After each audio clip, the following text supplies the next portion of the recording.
El título de este tema es Jesús resucitó para darme vida. Amén. Jesús resucitó para darme vida. Y está basado en este pasaje que ya leímos, solo que en la versión nueva, traducción viviente. Y hoy la leeremos y reflexionaremos en la versión Reina Valera. Dice Juan 20, 1 y 2, y luego 11 al 18. 1 y 2 dice de la siguiente manera. El primer día de la semana, María Magdalena fue de mañana, siendo aún oscuro, al sepulcro, y vio quitada la piedra del sepulcro. Entonces corrió y fue a Simón Pedro y al otro discípulo, aquel al que amaba Jesús, y les dijo: se han llevado del sepulcro al Señor y no sabemos dónde le han puesto. Traslado al 11 para el 18. Pero María estaba llorando junto al sepulcro, y mientras lloraba se inclinó para mirar dentro del sepulcro, y vio a dos ángeles con vestiduras blancas que estaban sentados, el uno a la cabecera y el otro a los pies, donde el cuerpo de Jesús había sido puesto. Y le dijeron: mujer, ¿por qué lloras? Les dijo: porque se han llevado a mi Señor y no sé dónde le han puesto. Cuando había dicho esto, se volvió y vio a Jesús que estaba allí, mas no sabía que era Jesús. Jesús le dijo: mujer, ¿por qué lloras? ¿A quién buscas? Ella, pensando que era el hortelano, le dijo: Señor, si tú lo has llevado, dime dónde lo has puesto y yo lo llevaré. Jesús le dijo: María. Volviéndose ella le dijo: Raboní, que quiere decir maestro. Jesús le dijo: no me toques, porque aún no he subido a mi Padre, mas ve a mis hermanos y diles: subo a mi Padre y a vuestro Padre, a mi Dios y a vuestro Dios. Fue entonces María Magdalena para dar a los discípulos las nuevas de que había visto al Señor y que Él le había dicho estas cosas. Jesús resucitó para darme vida. Este título de este tema es uno de los muy pocos que conservó el título que sugiere nuestra revista de estudio. Casi siempre lo cambio. Pero me llamó la atención el título tan personal. Jesús resucitó para darme vida. Y aprecio mucho en este sentido la gratitud de nuestra hermana Araceli, porque también usó esta expresión de manera personal. Gracias al Señor por su resurrección para darme vida.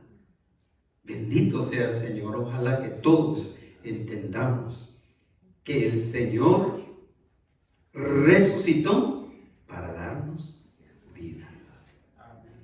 El mundo está cada vez, hermanos, hermanas, más lleno de ansiedad.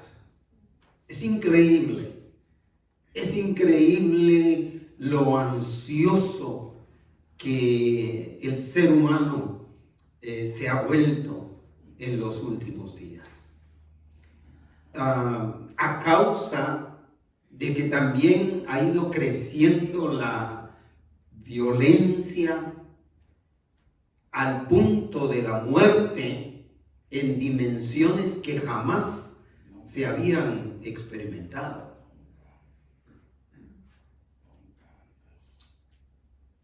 uno de los noticieros estaba haciendo cuentas de que van más tiroteos que días del año aquí en Estados Unidos. Parece que el mal siempre triunfa sobre el bien, sin que nada ni nadie pueda detenerlo, lo cual, sin duda alguna, hace más difícil entender y explicar, por lo tanto, esta situación. Porque incluso las personas que consideramos buenas, bajo ciertos parámetros humanos, porque bajo ciertos parámetros humanos consideramos a algunos que son buenos, pero no obstante los consideramos buenos, ellos también son víctimas de tanta maldad, como el caso de esos niños. Recientemente 3 niños que murieron en ese tiroteo. Y mientras que las personas que se les considera malas también bajo esos mismos parámetros de los seres humanos, parece que siempre les va bien. A los malos parece que siempre salen victoriosos. Siempre salen con la frente en alto, como decimos popularmente. De modo que cuando pensamos en la fe cristiana, cuando pensamos en la fe en Dios, tenemos que pensar que todos los que profesamos la fe debemos hacer algo más para cambiar esta realidad. No es suficiente con decir yo profeso la fe cristiana.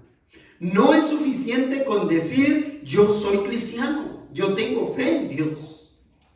Hay que hacer algo más para cambiar esta realidad de muerte, esta realidad de dolor, de sufrimiento que se vive alrededor del mundo.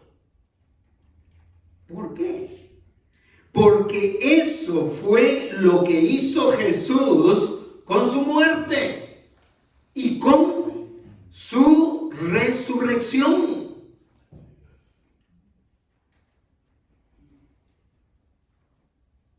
Fue para eso que el Señor murió, para que hoy nosotros podamos tener vida y vida eterna con Él. Jesús con su muerte sufrió para terminar con la causa principal de la misma. ¿Cuál es? ¿Cuál es la causa principal de la muerte? El pecado. Y el Señor Jesús murió para terminar con esa causa principal que se llama pecado. Pero con la resurrección del Señor, gloria sea su nombre, definitivamente el Señor venció la muerte con poder. Amén. Para Juan, el escritor del Evangelio según San Juan,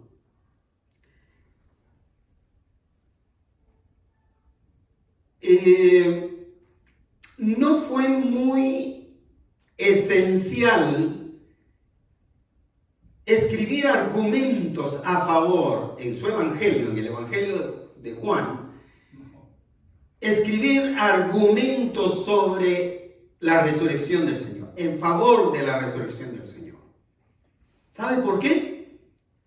Porque para él fue un hecho concluyente. Él estuvo allí.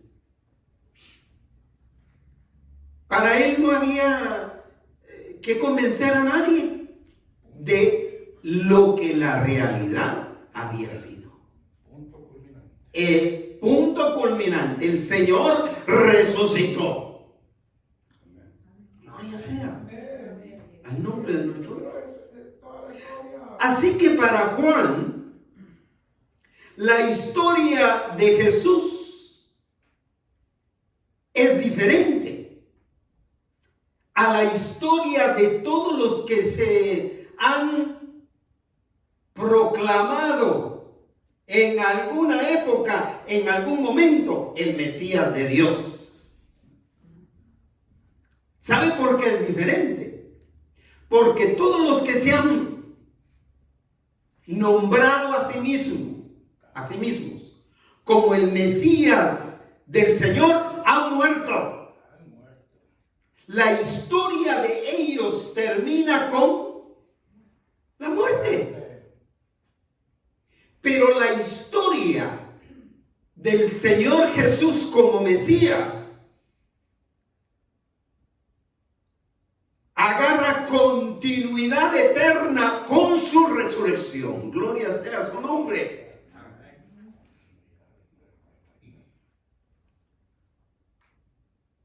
Lo que dejó su resurrección, dejó en claro el gran poder y el amor inagotable de Dios, que nos da esperanza de tener vida eterna con Él. Así que quiero analizar este tema de la resurrección del Señor con estos tres pensamientos principales. En primer lugar, la resurrección del Señor confirmó que Jesús es el Mesías de Dios. Jesús es el Mesías de Dios. Confirmado. Entre los capítulos 19 y 20 de Juan hay un contraste abismal, ya que las enseñanzas, milagros y esperanzas de los seguidores de Jesús habían quedado enterradas juntamente con el cuerpo de Jesús en el capítulo o finales del capítulo 19. Algunos de ellos hasta escondidos estaban. Así termina el capítulo 19 de Juan. Amedrentados, asustados, escondiéndose. Así que el contraste entre el final de ese capítulo 19 y el capítulo 20 es notable. Incluso en el capítulo 19 quedó interrumpida la unción, el ungimiento de Jesús, el ungimiento del cuerpo sin vida de Jesús quedó interrumpida. ¿Sabe por qué? Porque el Señor murió a las 3 de la tarde del día viernes. Y al bajar el sol, al caer el sol, ya los judíos no podían ni siquiera caminar o andar caminando en las calles. Entonces, entre las 3 de la tarde y 6 de la tarde, que era más o menos el tiempo en el que el sol bajaba en Jerusalén, tenían que haber oficiado todo esa ceremonia del funeral. Apenas le dio tiempo a María terminar de preparar el cuerpo de Jesús, porque no se podía exponer a las autoridades si la encontraban en la calle haciendo cualquier otra cosa que no fuera guardando el día de reposo, conocido como sábado. Por eso Juan entra con el capítulo 20, versículo 1, en su primera parte, con esta frase impactante. Quiero que la lea conmigo. El primer día de la semana. Así empieza. El primer día de la semana. Así se llamaba para los judíos. Porque el día anterior se llamaba séptimo día. El séptimo día. Entonces, en ese entonces se llamaba primer día. Fueron muchos años después que se les puso nombre, los nombres que conocemos a los días. De lo contrario, según la Escritura y para el tiempo de los inicios de los cristianos, los días se llamaban primero, segundo, tercero, cuarto, quinto, sexto y séptimo día. Así que el primer día de la semana para Juan es algo impresionante que está tratando de comunicar. El primer día de la semana, con esta frase, Juan estaba comunicando un nuevo comienzo, un nuevo amanecer.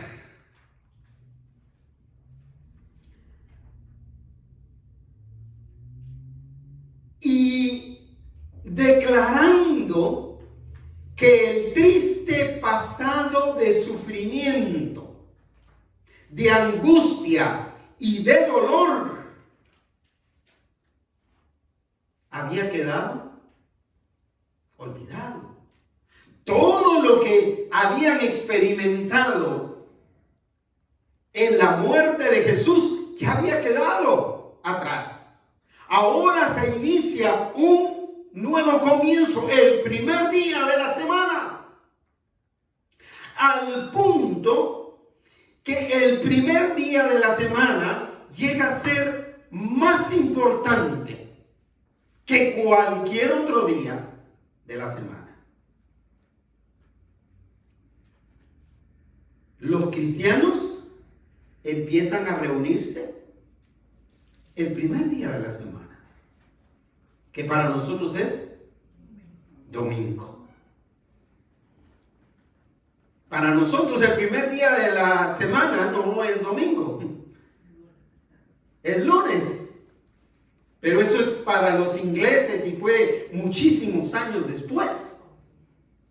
Pero para los judíos el primer día de la semana era el que se llama domingo. Y en este día empezaron a reunirse. Y cada vez que se reunían, el domingo era importante porque recordaban que la resurrección del Señor, que el Señor había resucitado. Por eso es tan importante que nosotros sigamos reuniéndonos en este día, no solo porque es el día que tenemos descanso en nuestros trabajos, en la mayoría de nuestros trabajos, porque hay algunos aquí en Estados Unidos que trabajan los 7 días, las 7 tardes, las 7 noches de la semana, ¿verdad?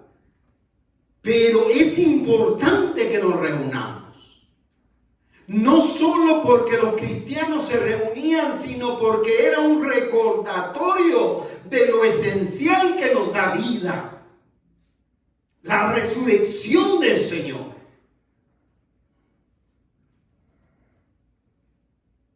Esa fue la razón por la que a María no le importó los peligros de la oscuridad del primer día de la semana de aquella madrugada. Ella no se puso a pensar en todos los peligros que corría una mujer judía al salir todavía en la oscuridad de la madrugada a la calle. Pero es que estaba pendiente de terminar aquella obra de servicio que había quedado incompleta el día anterior. Así que el versículo 1, en su segunda parte, continúa diciendo: María Magdalena fue de mañana, siendo aún oscuro, al sepulcro. Ella todo lo que quería, todo lo que deseaba era terminar de ungir el cuerpo de su Señor. De modo que en cuanto inicia el nuevo día, ella sale y se dirige al sepulcro sin importarle ni siquiera cómo iba a enfrentar a la guardia romana que había quedado cuidando el cuerpo de Jesús. No le importó. Ni siquiera pensó en esos guardas romanos. Y déjeme decirle que en esa época los guardias romanos no eran fáciles de sobornar. No recibían mordida. Ellos habían sido entrenados para hacer cumplir la ley, porque sabían que si no la cumplían, ellos podían pagar con su vida el no haber obedecido a las órdenes que se les habían dado. Pero María Magdalena fue de mañana, siendo aún oscuro, al sepulcro sin tener ni siquiera idea de cómo iba a enfrentar a esos guardias para que primero le ayudaran a remover la piedra y la dejaran entrar a terminar esa obra de ungimiento, ese servicio de ungimiento que había quedado inconcluso. Dice que ni siquiera se vio preocupada por remover la piedra, porque si hubiera pensado antes de salir, hubiera tenido que pedirle su colaboración a los discípulos hombres, y no solo a los 12 apóstoles. Bueno, con los 12 apóstoles hubiera sido suficiente, porque era una roca que tenía que moverse con no menos de 10 hombres fuertes para poder mover esa roca que estaba en el sepulcro. Pero ella no pensó en eso, no se preocupó por eso, de modo que cuando llega al sepulcro y ve esa piedra removida, rápido asume que, veamos el final del versículo 1, y vio quitada la piedra del sepulcro. ¿Qué asumió? Versículo 2. Entonces corrió y fue a Simón Pedro y al otro discípulo, aquel al que amaba Jesús, esto es Juan. Fue a Pedro y al otro discípulo que se llamaba Juan y les dijo: se han llevado del sepulcro al Señor y no sabemos dónde lo han puesto. Es decir, lo que ella inmediatamente asumió fue que se habían robado el cuerpo del Señor. Y a ella le angustiaba a dónde se lo habían llevado o dónde lo habían puesto. María estaba tan turbada por aquella situación que asumió inmediatamente que se habían robado el cuerpo de Jesús. Y creo que hasta se inventó una realidad que solo ella veía.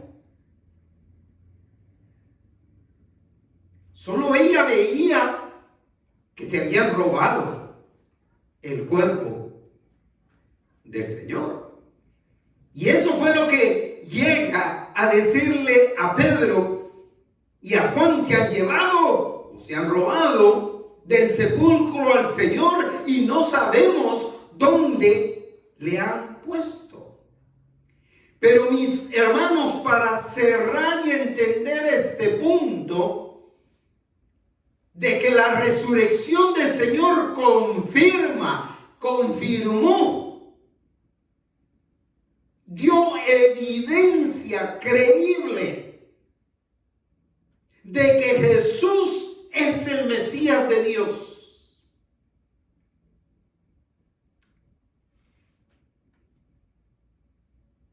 El hecho de que la piedra estaba removida. ¿Qué otra cosa? Los guardias, la guardia romana, ¿qué pasó? No estaban. Después de que se desmayan y vuelven en sí, salen corriendo y se la inventan de que se habían robado el cuerpo del Señor. ¿Qué otra cosa confirma que el Señor había resucitado? Los lienzos. Que aunque María, no nos dice Juan si María vio esos lienzos, es decir, donde estaba envuelto Jesús, no nos dice Juan que María los haya visto, pero sí nos dice que fue Pedro y él mismo quienes vieron esos lienzos. Si se hubieran robado el cuerpo de Jesús, no hubieran perdido tiempo en ¿qué? En quitarle, exactamente, en quitarle los lienzos con todo y todo se lo llevan. Pero el Señor resucitó y una prueba de eso es que los lienzos estaban ahí en su lugar. Lo que tenía en la cabeza estaba en la parte de la cabeza y lo que tenía en los pies estaba en la parte de los pies donde habían puesto el cuerpo de Jesús. Todos estos hechos solo confirman que Jesús es el Mesías de Dios resucitado de entre los muertos para darme vida. Dígalo. Para darme vida. Jesús resucitó ¿para qué? Para darme vida. Vida en Cristo Jesús. La resurrección del Señor, en segundo lugar, entonces, reveló la incongruencia, es decir, la diferencia de la realidad que María veía. El Señor tenía que revelarle a María que estaba equivocada en la realidad que ella percibía. De alguna manera, el Señor tenía que revelarle, que decirle, que sacarla de esa equivocación en que estaba. Así que la resurrección del Señor reveló la incongruencia de la realidad que María veía. El desconsuelo de María, aunque era tan profundo, solamente manifestó el gran amor reverente que ella sentía por su Señor. Fíjese que yo analizaba este pasaje desde la perspectiva del amor reverente que María sentía, indescriptible, hacia su Señor. Era un amor como amor de una madre, y ya ustedes se van a dar cuenta el gran amor que María expresaba. Por eso estaba tan desconsolada. Por eso estaba tan frustrada, porque no encontraba el cuerpo de su maestro. Así que el versículo 11, nos trasladamos al 11, en su primera parte, continúa diciendo, pero María estaba afuera, ¿qué? Llorando. ¿Junto a dónde? Junto al sepulcro. Y mientras lloraba. Hagamos una pausa en esto del llanto, del llorar. Pero María estaba afuera llorando junto al sepulcro como una niña. Y mientras lloraba, el verbo que se utiliza para llorar, el verbo en griego que se utiliza para nuestro verbo llorar,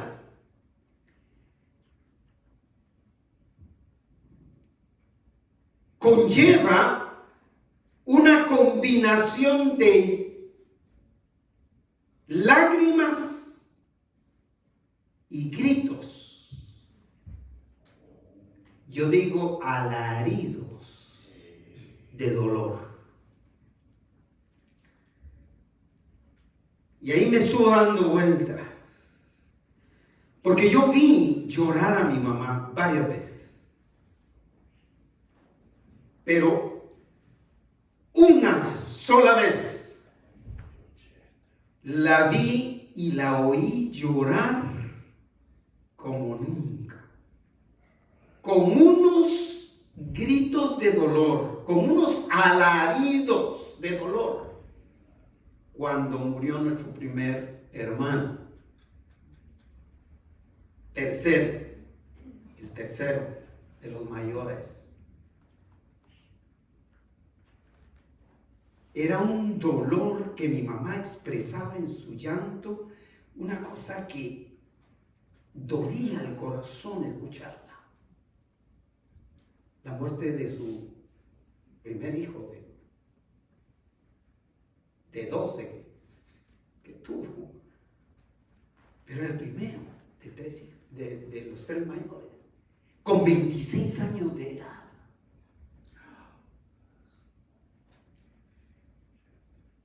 Con 26 años de edad, dejando dos bebés.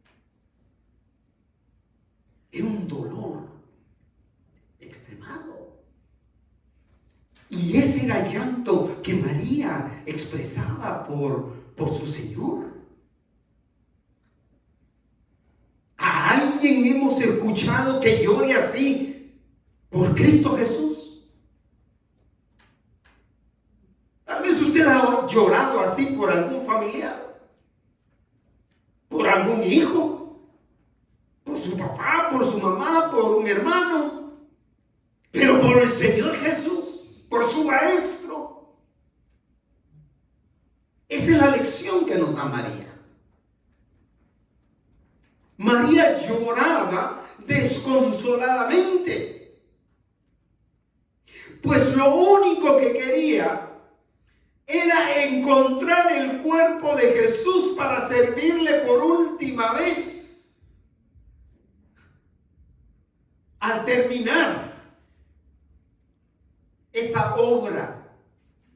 sufrimiento que había que hacerle a los que morían. Así que aquellos seres celestiales, los ángeles, estaban ahí como servidores de Dios para revelarle a María la incongruencia de la realidad que ella vivía. Los ángeles querían quitarle a María ese velo que tenía, esa realidad que ella estaba viendo. Mire, el ser humano es tan complejo, ya lo dice la Escritura así.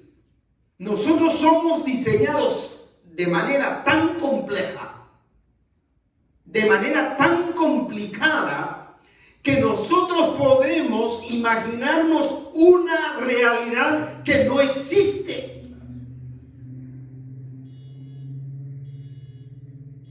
Y para bien o para mal, yo diría más para mal, nosotros vivimos a veces en realidades que no existen.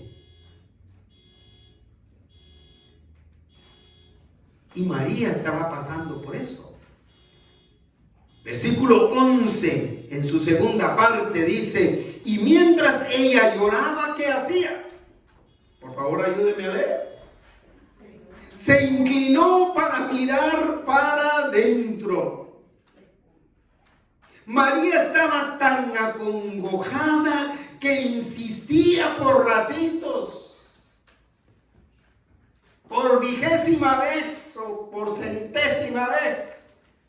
No sé cuántas veces ella estaba sentada a la salida del sepulcro y por momentitos se inclinaba para ver y asegurarse de que el cuerpo de Jesús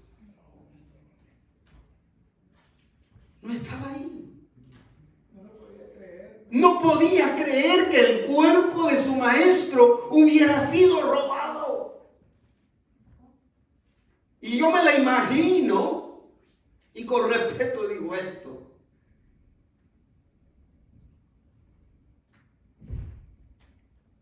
que ella veía para adentro y soltaba el alarido, el grito de dolor, porque no estaba su maestro allí, el cuerpo de su maestro ahí. El versículo 12 dice que en ese momento en que ella se inclina para ver hacia adentro del sepulcro, versículo 12, y vio a 2 ángeles con vestiduras blancas que estaban sentados, el uno a la cabecera y el otro a los pies donde el cuerpo de Jesús había sido puesto.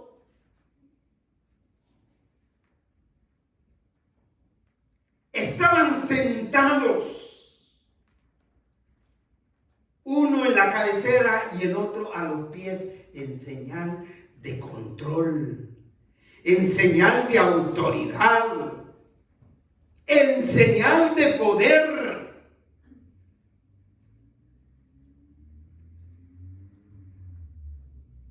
Versículo 13. Y le hablaron. Y le dijeron, ¿qué? Mujer. Mujer, un término que no es despectivo, no es de rechazo, sino un término, el término mujer es un término de cariño y respeto a la vez. Jesús acostumbraba a decirlo. Jesús lo dice en la cruz del Calvario cuando se refiere a su propia madre. Le dice mujer. Un título de cariño y de respeto. Es como decirle a alguien lady. Señor. Pues de la manera en que él se refería a la mujer, pues también. Muy respetuosamente. Así los ángeles se refieren a María. Como mi nieto Jacobito, el más pequeño, me llamó la atención despidiéndose de unas amiguitas. Bye, ladies. Así que no sé cuándo se me casa.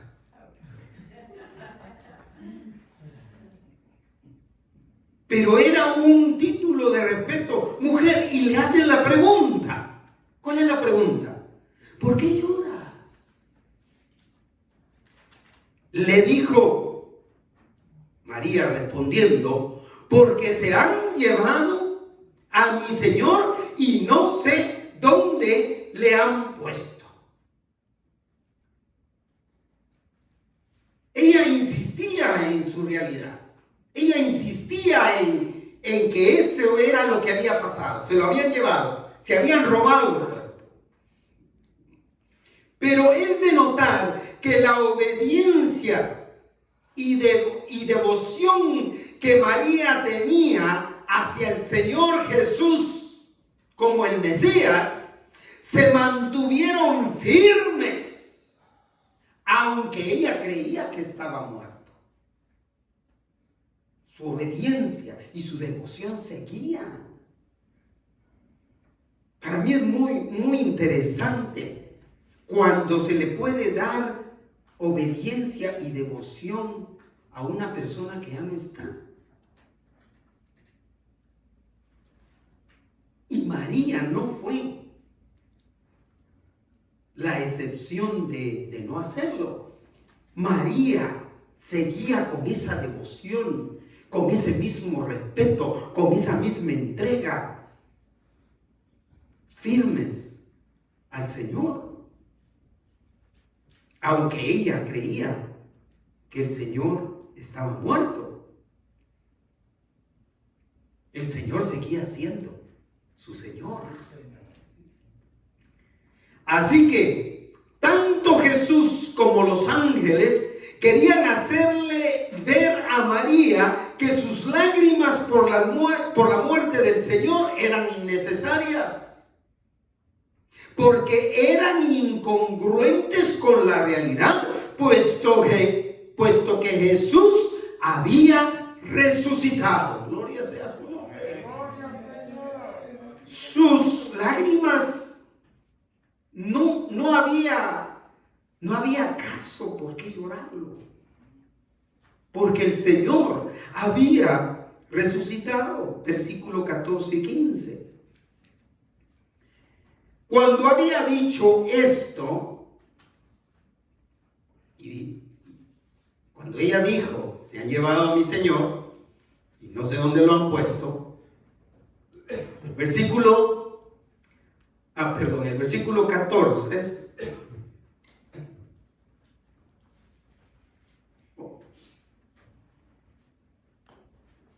Cuando había dicho esto, se volvió, versículo 14, y vio que a Jesús que estaba allí, mas no sabía que era Jesús. Debido a su confusión de la realidad que María tenía, seguía sin poder ver la realidad. Seguía sin poder reconocer al mismo Señor Jesús, que es el problema por el que muchos de nosotros atravesamos cuando estamos tan dolidos, cuando estamos tan acongojados, cuando estamos tan frustrados, cuando estamos tan enfermos.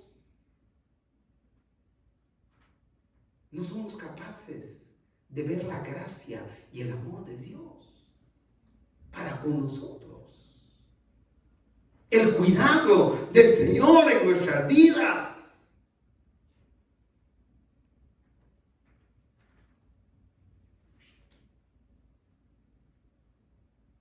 Vio a Jesús que estaba allí, mas no sabía que era Jesús, seguía sin reconocerlo.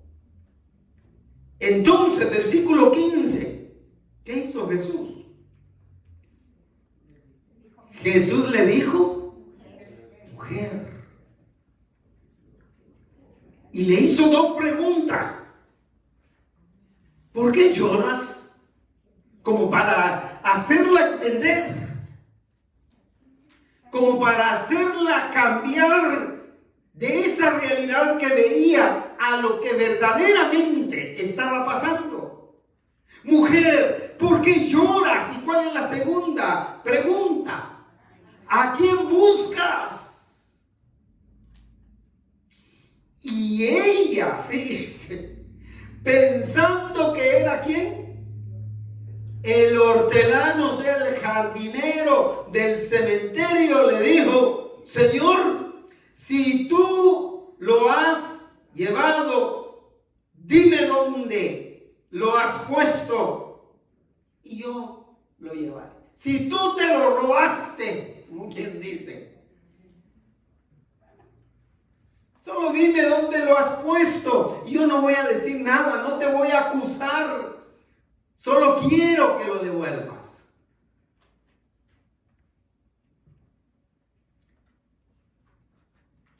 La devoción de María por Jesús la llevó a comprometerse con las autoridades de aquella época al hablarle a un supuesto jardinero del cementerio a quien no conocían. Y se expuso porque la mujer judía que le hablaba a un hombre desconocido era prohibido y se metía en problemas. Pero ella estaba tan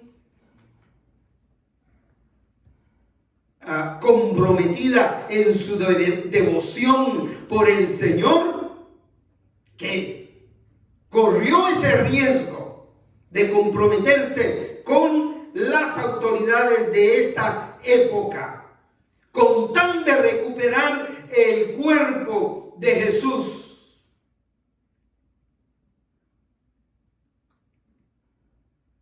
Y terminar de servirlo en aquello que había quedado pendiente. Cuando llegamos a este versículo, nos damos cuenta que María está a punto, está lista a recibir o a ver la verdadera realidad. Ver al Señor resucitado. Así que en tercero y último lugar, la resurrección del Señor cambió el llanto de muerte en gozo de vida. Eso solo lo puede hacer el Señor. Que el llanto de muerte, que el llanto del dolor de la muerte, sea en nosotros, sea en nuestros familiares, el Señor lo puede cambiar por su resurrección en gozo de vida.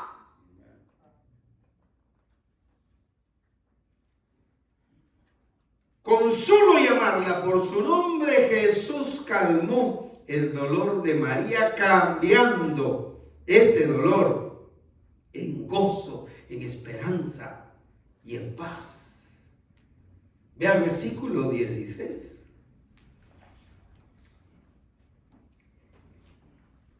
Jesús le dijo, ¿y ahora qué le dijo? María, ahora la llamó por su nombre. Eso tenía que impactarla, porque estaba hablando, según ella, con un desconocido. Pero ahora resulta que el desconocido sabe su nombre. Y dice la Escritura, Jesús le dijo, María.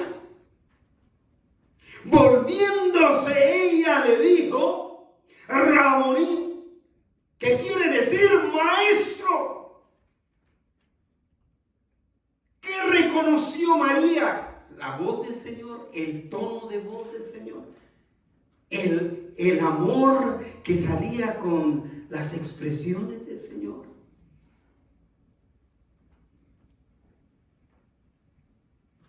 Pero al solo escuchar la voz del Señor llamándola por su nombre, María lo reconoció y lo llamó maestro, que es un título que comunica sujeción y honra. Cuando le dice maestro, le dice: yo te honro, yo te respeto, yo te alabo, yo te bendigo. Ya se puede usted imaginar, va buscando un cuerpo muerto, inerte, y encuentra a ese ser amado vivo, resucitado.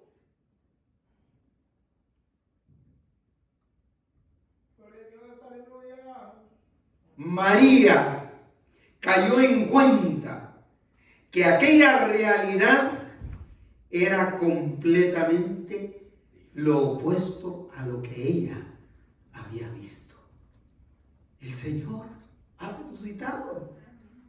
El Señor está vivo. Por eso, a cada domingo de resurrección que tengo la oportunidad de predicar, tengo que decirles, hermanos, no es para estar con la cara larga. Porque no es esa la realidad que venimos aquí a celebrar. La realidad que venimos aquí a celebrar es: el Señor está vivo. El Señor resucitó. Aunque es difícil interpretar la orden que Jesús le dio a María de no tocarlo,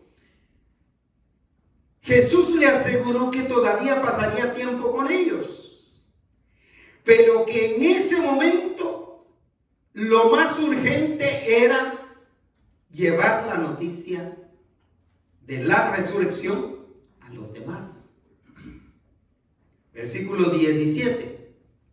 Jesús le dijo: no me toques. A mí me gusta más cómo lo tiene la versión nueva, la nueva traducción viviente.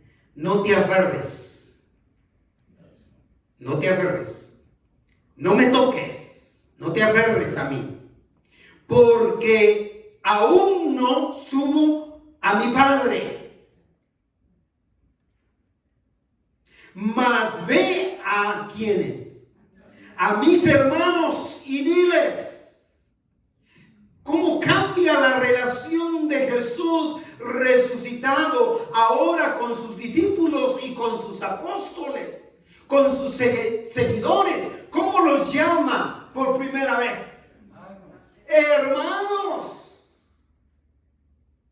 Ve a mis hermanos y diles. ¿Qué más sigue en esa relación? Subo a mi Padre y a vuestro Padre. Nosotros somos hermanos. A mi Dios y a vuestro Dios.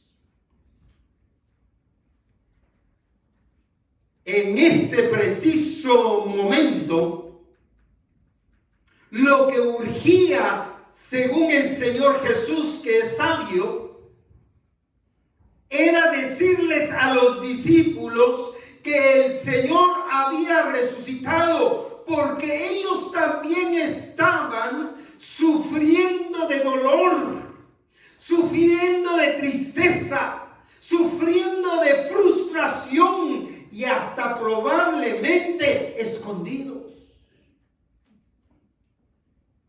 Por eso es que el Señor le dice: ¿sabes qué? No te aferres a mí. En primer lugar, todavía tengo algunos días que voy a pasar con ustedes. En segundo lugar, hay otros que necesitan saber lo que tú ya sabes.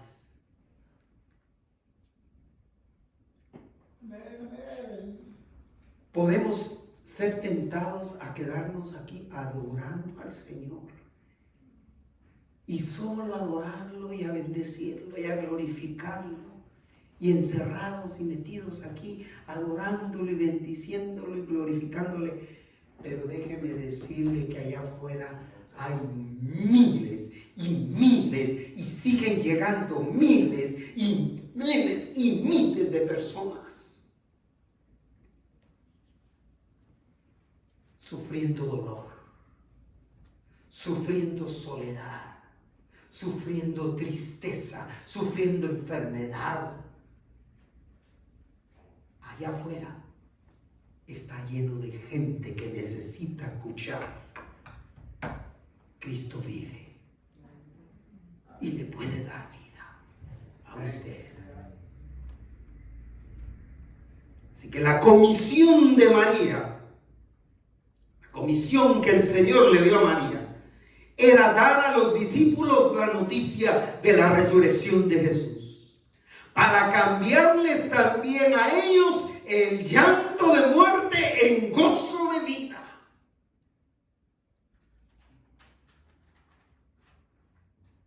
Cierra el versículo 18. Fue entonces María Magdalena para dar a los discípulos, ¿qué? Las nuevas. ¿De qué? De que había visto al Señor y que Él, el Señor, le había dicho estas cosas. Eso implica: el Señor está vivo. Esa es la noticia. Esa es la noticia, mi querido hermano Ignacio. El Señor está vivo. El Señor está contigo. Esa es la noticia para ustedes, mis hermanos Romeo, hermano Víctor, hermano Raúl, que han pasado por tanto dolor de enfermedad. El Señor está vivo y sabe el sufrimiento, sabe el dolor, sabe de sus planes, Alex. Sabe de sus deseos, de sus oraciones.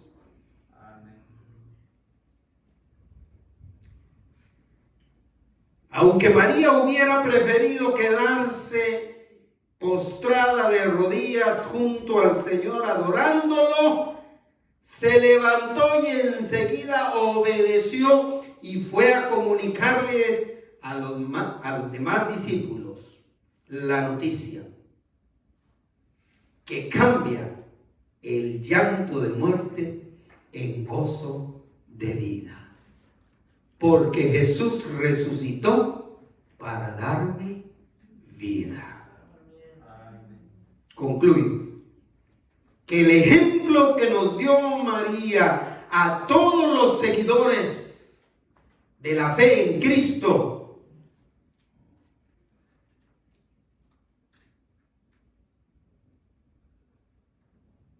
ese ejemplo de que Jesús nos da vida, ese ejemplo de que Cristo Jesús cambia la tristeza en alegría.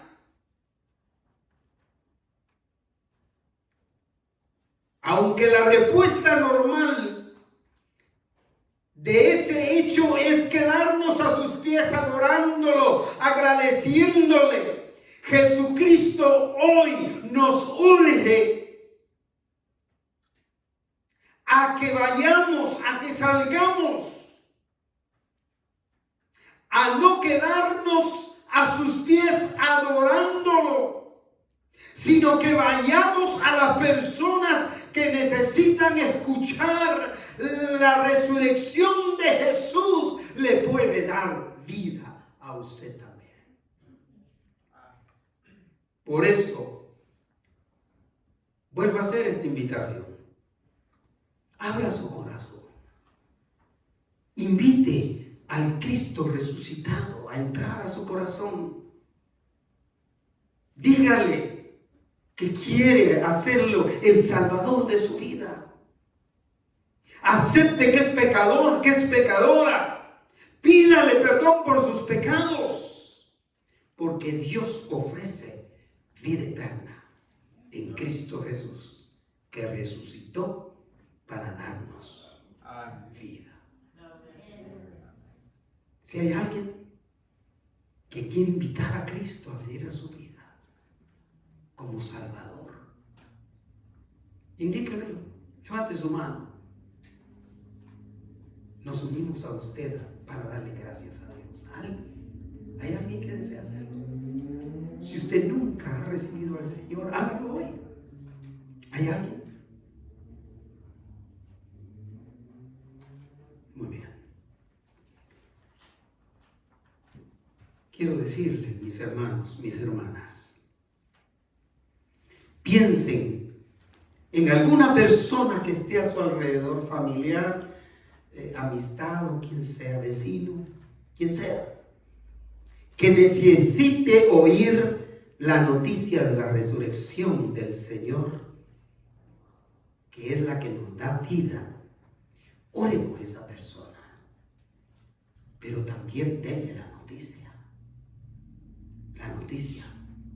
de que el Señor resucitó